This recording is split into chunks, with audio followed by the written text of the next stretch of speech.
میں آج آپ کے سامنے ایک بڑا ایمان افروز واقعہ سیدنا ابراہیم علیہ السلام کے خانوادے سے آپ کے سامنے رکھنا چاہتا ہوں، اور اتفاق سے ہی الحمدللہ ایک اور خوشی کا مسلمانوں کا دن جو ہے وہ قریب ہے، عید قربان۔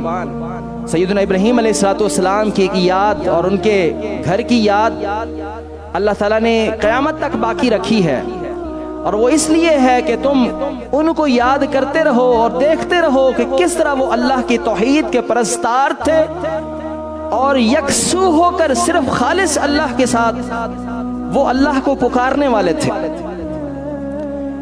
سیدنا ابراہیم علیہ السلام کی ساری زندگی سفروں میں گزری ہے، کبھی شام سے عراق، عراق سے شام، اردن، فلسطین، عرب کا علاقہ، اور پیدل کے سفر، ساری زندگی یہ سفر ہی سفر ہے ان کے۔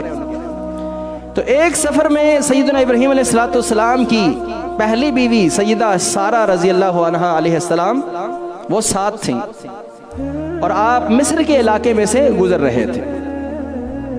تو پتہ چلا کہ آگے مصر کا جو بادشاہ ہے بڑا بد کردار ہے اور بڑا ظالم بھی ہے، وہ مردوں کو قتل کر دیتا ہے اور عورتوں کی عزتوں کو لوٹ لیتا ہے۔ تو جب یہ دونوں جا رہے تھے، سیدنا ابراہیم علیہ السلام اور ان کی بیوی، اور اللہ نے ہماری ماں سیدہ سارہ علیہ السلام کو بہت حسن سے نوازا تھا، تو اس کے ہرکاروں نے اور اس کے اہلکاروں نے بتایا کہ یہاں سے اس طرح کا ایک جوڑا جا رہا ہے۔ اس نے کہا ان کو پکڑ کے لاؤ، پکڑ کر لے کر آئے۔ تو ابراہیم علیہ السلام سے انہوں نے پوچھا کہ یہ کون ہے؟ حدیث میں آتا ہے، رسول اللہ صلی اللہ علیہ وسلم نے اس حدیث کو بیان کیا، کوئی عام قصہ کہانی نہیں ہے، کوئی کتابی کے درگزر کا نہیں، حدیث کے اندر صحیح سند سے۔ تو انہوں نے پوچھا کہ یہ کون ہے؟ تو ان کو معلوم پڑا کہ ان لوگوں کے اندر تھوڑی سی غیرت باقی ہے کہ کسی کی بہن کو یہ اس طرح تنگ نہیں کرتے۔ اگر وہ کہتے کہ یہ میری بیوی ہے تو حدیث میں آتا ہے، نبی صلی اللہ علیہ وسلم نے فرمایا کہ وہ ان کو قتل کر دیتے اور یہ ہتھیار لیتے، لیکن سیدنا ابراہیم علیہ السلام نے کہا کہ یہ میری بہن ہے۔ جب ان سے یہ کہا تو واپس آ کے اپنی بیوی کو بھی آ کے بتایا کہ میرے سے انہوں نے کہا تھا کہ یہ کون ہے، تو میں نے ان سے کہا کہ یہ میری بہن ہے، اور میں نے یہ جھوٹ نہیں بولا، بلکہ اس زمین کے اوپر یا تم مسلمان ہو یا میں مسلمان ہوں، اس لحاظ سے اسلامی رشتے کے اس رشتے کے لحاظ سے تو میری بہن بھی ہے، اسلامی کے رشتے کے لحاظ سے تو میری بہن ہے، اور میں تیرا بھائی ہوں، زمین کے اوپر اور تو کوئی ایمان والا نہیں۔ اس وقت تک صرف ایک ہی نوجوان ابراہیم علیہ السلام پر ایمان لائے تھے، ان ابراہیم کان امۃ قانتا للہ حنیفا ولم یکن من المشرکین شاکرا لانعمہ اجتباہ وہداہ الی صراط مستقیم۔ اللہ فرماتے ہیں ابراہیم اکیلے ہی ایک امت تھے، اکیلے ہی امت تھے، کوئی ایمان ہی نہیں لایا، ایک نوجوان ایمان لایا۔ تو کہا کہ میں نے ان سے یہ کہا ہے کہ تم اپنا بیان بدل نہ لینا، یہ نہ ہو کہ وہ وہاں وہ کہے یہ جھوٹ بولا ہے۔ تو ابراہیم علیہ السلام کو انہوں نے باہر بٹھا دیا، اور سارہ علیہ السلام کو انہوں نے بادشاہ کے ہاں پیش کر دیا۔ بادشاہ نے جب اس پر دیکھا تو اس نے اپنی بد نظری سے اور بد کرداری سے حملہ کرنا شروع کیا۔ جب اس نے حملہ کرنے کا ارادہ کیا تو سیدہ سارہ علیہ السلام نے کیا کہا، اس کے اندر ہم نے بہت کچھ سیکھنا ہے۔ ساتھ کون ہے؟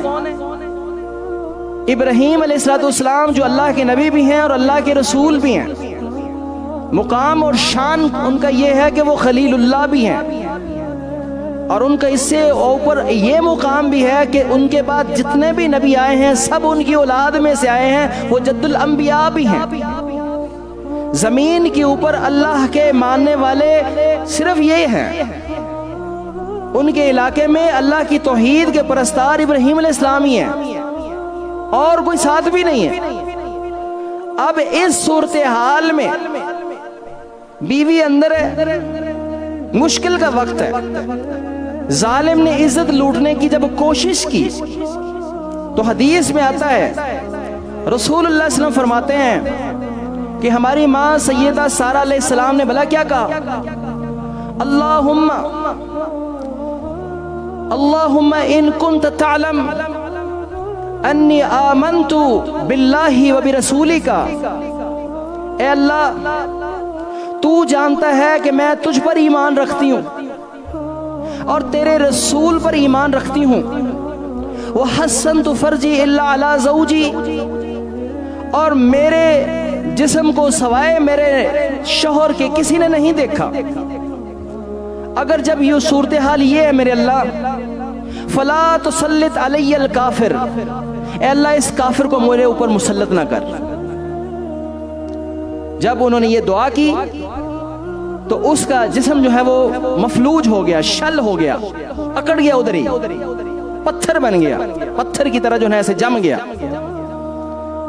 یہاں آگے بڑھنے سے پہلے، بات کو پورا کرنے سے پہلے یہاں کچھ سیکھ لیں. یہ ہے انداز انبیاء علیہ السلام کا اور ہمارے اسلاف کا، ابراہیم علیہ السلام کے خانوادے کا عقیدہ اور انداز دیکھیں. اب یہاں اس مشکل کے وقت پہ انہوں نے یہ نہیں کہا، ابراہیم علیہ السلام کا واسطہ اور وسیلہ نہیں ہے درمیان میں، صرف فرق ایک دیوار کا ہے. اندر کیا ہو رہا ہے؟ ابراہیم علیہ السلام باہر بیٹھے ہیں اور انہوں نے نماز شروع کی ہوئی ہے، وہ بھی جھکے ہوئے اللہ کے سامنے، اور سیدہ سارہ اندر مشکل میں ہیں اور وہ بھی پکار رہی ہیں ڈائریکٹ اللہ کو، اللہم ان کنت تعلم، اے میرے اللہ اگر تو جانتا ہے اور یقیناً تو جانتا ہے، انی آمنت باللہ و برسولی کا، میں تجھ اللہ پر ایمان رکھتی ہوں اور تیرے رسول کون؟ ابراہیم علیہ السلام پر ایمان لائی ہوں.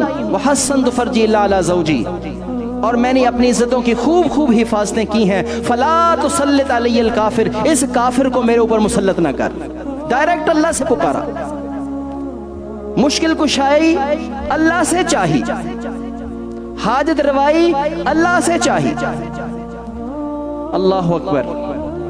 اسلام ہم سے یہ چاہتا ہے، دین اسلام کا یہی پیغام ہے، یہی دعوت ہے کہ صرف خالص اللہ کو پکارو، اس کے علاوہ کسی اور کو آواز نہ دو. غائبانہ مدد صرف اللہ سے مانگو. یہ ہے ایاک نعبد و ایاک نستعین، خاص تجھ سے ہی مدد طلب کرتے ہیں. خیر اس بات کو پورا کر دوں تو جب اس نے یہ دیکھا تو اس نے کہا کہ تم مجھے معاف کر دو اور میرے لیے دعا کر دو، میں ٹھیک ہو جاؤں تو میں تیرے اوپر حملہ نہیں کروں گا. تو انہوں نے پھر دعا کی اللہ تعالیٰ سے، تو اللہ نے اس کو ٹھیک کر دیا. جب ٹھیک ہوا تو اس بدبخت نے پھر حملہ کرنا چاہا. انہوں نے سمجھا کہ شاید یہ جادوگر ہے، یہ جادو کر رہی ہے. تو مشرک کی مت ماری ہوتی ہے نا کافر کی، تو سمجھ جاتا، لیکن نہیں سمجھا. اس نے پھر حملہ کرنا چاہا تو پھر وہی کہا، اللہم ان کنت تعلم انی آمنت باللہ و برسولک وحسنت فرجی اللہ علی زوجی فلا تسلط علی الکافر. اے اللہ تجھ پر ایمان رکھتی ہوں، تیرے رسول کو مانا ہوا ہے اور اپنی عزتوں کی حفاظت میں نے کر رکھی ہے، اس کافر کو میرے اوپر مسلط نہ کر. تو پھر اس کا جسم شل ہو گیا.